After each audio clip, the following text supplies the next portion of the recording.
네, 요기요는 간단히 말씀드리면 온라인 스마트폰 배달 음식 주문 서비스인데요. 그러니까 소비자분들이 언제 어디서나 주위에 있는 배달 맛집을 쉽게 검색할 수 있고 또 전화 통화 없이도 주문도 할 수 있고 주문하기 전에 미리 결제까지 할 수 있는 서비스고요.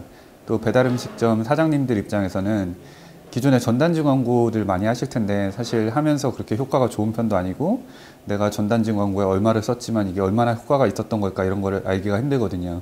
근데 저희 같은 경우 주문을 굉장히 많이 전달해 드리면서도 비용 대비 효과를 또 정확하게 알려드릴 수 있는 그런 서비스를 제공하고 있습니다.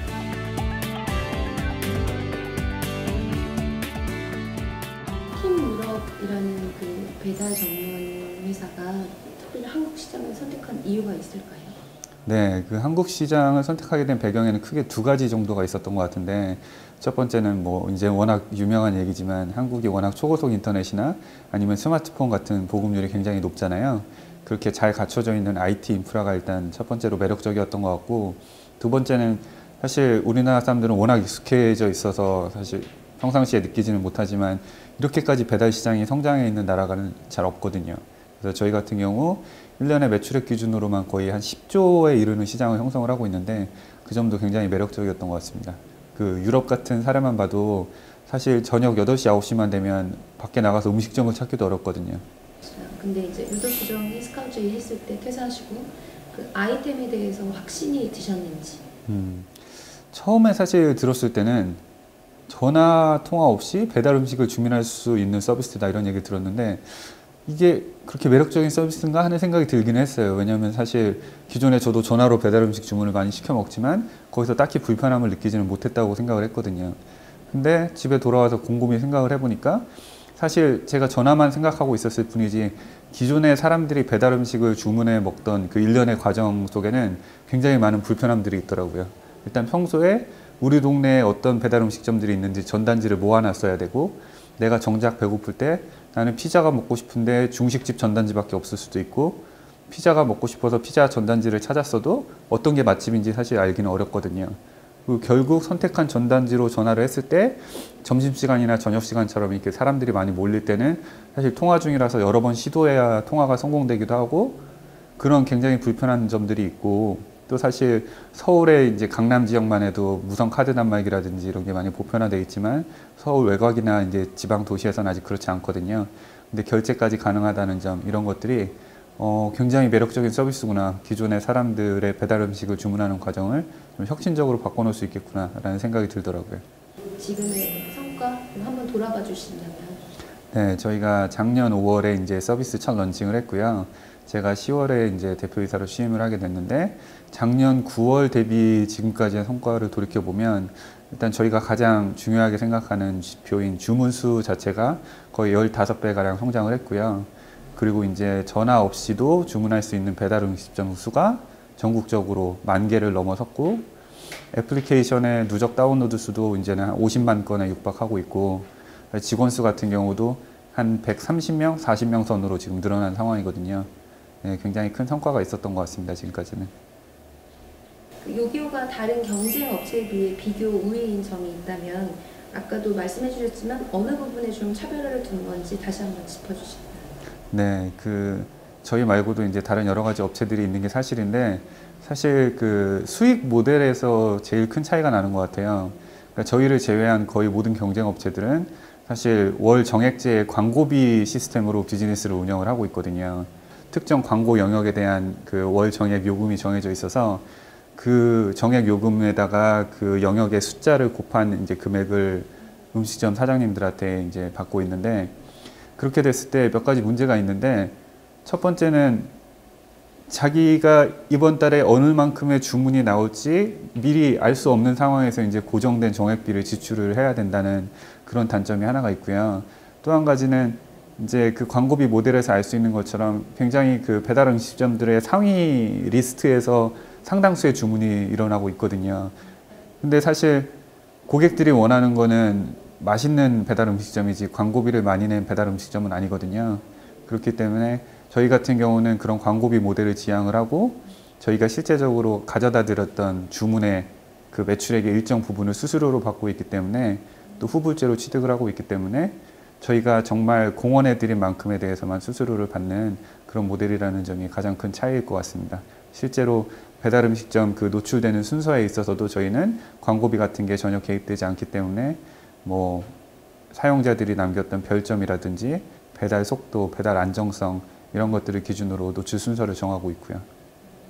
어떤 업체를 선정하는지 요기요만의 자체적인 기준도 되게 중요할 것 같은데 어떤 식으로 업체를 선정하시는지.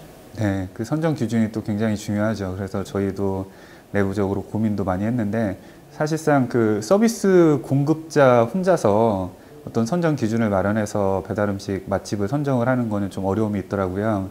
그래서 저희가 결론적으로 선택한 방향은 고객들의 목소리를 신뢰하는 방향으로 가자라는 거였고, 그래서 또 경쟁업체 말씀을 드리자면 대부분의 경쟁업체 같은 경우 누구나 쉽게 들어와서 리뷰를 남길 수 있어요.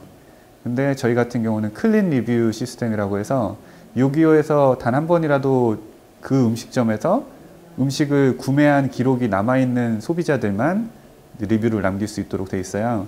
그렇기 때문에 저희 같은 경우 상대적으로 리뷰가 쌓이는 속도가 더디다는 단점은 있지만 궁극적으로는 그 정말 믿을 수 있는 소비자들의 목소리를 제공하는 방향이 맞다고 생각해서 그쪽으로 가고 있습니다. 이용하는 사람들이 느낄 수 있는 편리한 점에 대해서도 말씀해 주셨으면 좋겠어요. 배달 음식을 주문한다는 건 우리나라 사람들에 있어서 굉장히 일상생활 쪽으로 녹아들어 있는 일이잖아요. 그렇기 때문에 사실 내가 짜장면 하나를 시키려고 혹은 양념치킨을 하나 시키려고 회원가입을 해야 돼, 이제 이런 생각이 드실 수 있거든요. 그래서 저희 같은 경우 회원가입 같은 절차가 전혀 필요하지 않게 모든 주문을 마치실 수 있도록 돼 있고요. 그리고 아까 말씀드렸던 것처럼 전화라는 것 자체가 또 굉장히 불편해질 수 있는 순간들이 있어요. 전화를 사용할 수 없는 순간들도 있고, 근데 저희가 리스트에서 제공하고 있는 모든 배달 음식점들은 전화 없이 주문이 가능하다는 점, 그리고 또 카드 단말기 같은 말씀도 드렸었는데 미리 결제가 뭐 핸드폰이라든지 신용카드 이런 다양한 수단으로 가능한 음식점들이 또 많이 올라와 있다는 점, 그런 게 굉장히 고객의 편의성에 도움이 될 것 같습니다. 외식 경영 방법에 또 어떻게 보면 틈새 시장으로도 볼 수 있을 것 같아요. 그러니까 새로운 배달 방식이니까 발전 가능성에 대해서 객관적으로 평가를 해주신다면?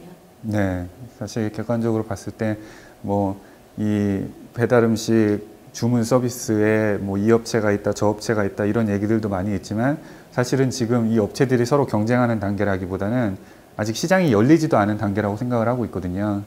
왜냐하면 아까 말씀드린 그 10조라는 배달 시장 가운데서 아직도 대다수의 이제 소비자들은 이런 서비스가 존재하는 것도 알지 못한 채 아까 말씀드렸던 그런 전단지를 평소에 모아놨어야 하고 전단지를 뒤졌어야 하고 이제 어디가 맛집인지 모르는 상태에서 전화를 해야 되는 그런 일들을 반복을 하고 계세요. 그렇기 때문에 이 시장이 어느 만큼 개척될 수 있느냐, 기존의 그 배달 음식을 주문하는 방식이 얼마나 많이 온라인으로 그리고 스마트폰으로 옮겨올 수 있느냐가 굉장히 중요한 부분이라고 생각을 하고요. 네, 그 부분에서 발전 가능성은 굉장히 크다고 생각합니다. 본인만의 마케팅 노하우가 있다면 또 그리고 관련 분야 창업을 희망하는 사람들한테 도움 말씀 한 말씀.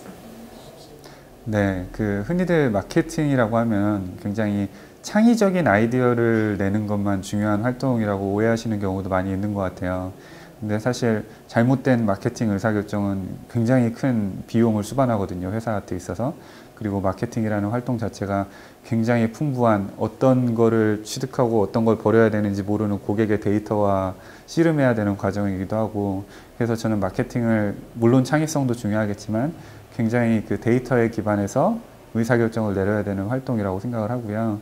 그래서 어떤 의사결정을 내릴 때 충분히 데이터를 분석해야 되는 것뿐만이 아니라 실제로 의사결정을 내린 뒤에 그 발생된 효과에 대해서 이게 비용 대비 효과가 있었는지 그렇지 않았는지에 대해서 검증하는 과정이 또 굉장히 중요할 것 같습니다. 마지막 질문이 될 것 같습니다. 앞으로 바라는 점 있으시다면? 요기요가 아까 말씀드린 그 배달 시장 10조나 되는 거대한 시장에서 대부분의 사용자들이 아직도 사실은 인식하지도 못한 채 어떤 많은 불편함을 겪고 있는데, 그런 기존의 배달 음식을 주문하는 방식을 좀 획기적으로 개선해 드릴 수 있는, 그리고 또 배달 음식점 사장님들한테는 기존에 답답했던 어떤 광고를 해야 될지 모르는 그런 심정 같은 거를 저희 서비스들을 통해서 많은 주문 가져다 드리면서 해결해 드리고 싶습니다.